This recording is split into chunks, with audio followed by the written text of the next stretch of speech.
शतधनु और शैव्या। कई वर्ष पहले शतधनु नाम से विख्यात एक राजा हुआ करते थे। उनकी पत्नी शैव्या एक धार्मिक महिला थी।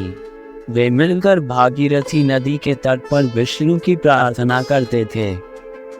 उन्हें दूसरी चीजों में कोई दिलचस्पी नहीं थी। एक दिन एक धोखेबाज शिक्षक उनके पास आया। शतधनु ने इस व्यक्ति से बात की, लेकिन शैव्या ने नहीं।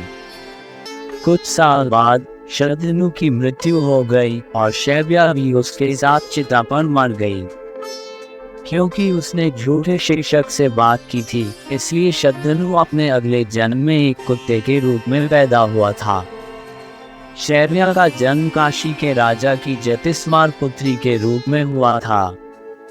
जब काशी के राजा ने अपनी पुत्री का विवाह करना चाहा तो शैव्या ने इनकार कर दिया।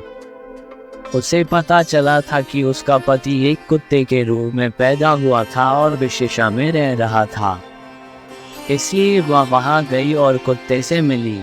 उसने इसे खाने के लिए अच्छा भोजन दिया। कुत्ते ने केवल अपनी पूंछ हिलाई। इस पर शैव्या को शर्म महसूस हुई और उसने कुत्ते को उसके पिछले जीवन की याद दिलाने की कोशिश की। आखिरकार कुत्ते को अपने पिछले जीवन की याद आ गई और इससे वह बहुत दुखी हुआ।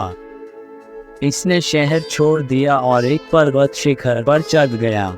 वहां से इसने खुद को गहरी घाटी में फेंक दिया और मर गया। इस बार उसका जन्म सियार के रूप में हुआ और फिर शैव्या की मुलाकात सियार से कोलाहल नामक पर्वत पर हुई। उसने सियार को उसके पूर्व जीवन की याद दिलाई।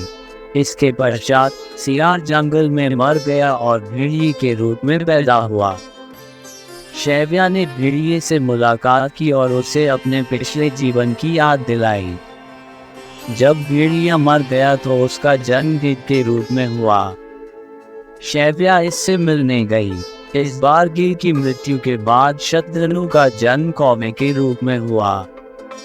कौवे का अगला जन्म मोर के रूप में हुआ। शैव्या ने मोर से मित्रता कर ली। राजा जनक अश्वमेध यज्ञ कर रहे थे। बलि के समय मोर ने स्नान किया था। जब शैव्या ने मोर को उसके पूर्व जीवन की याद दिलाई तो वह मर गया। अभी जनक के पुत्र के रूप में पैदा हुआ और शैव्या उसे विवाह करने के लिए तैयार हो गई। जनक की मृत्यु के बाद उनका पुत्र विदेह राज्य का शासक बना। इस जीवन में शतधनु ने अनेक यज्ञ किए तथा अनेक दान दिए।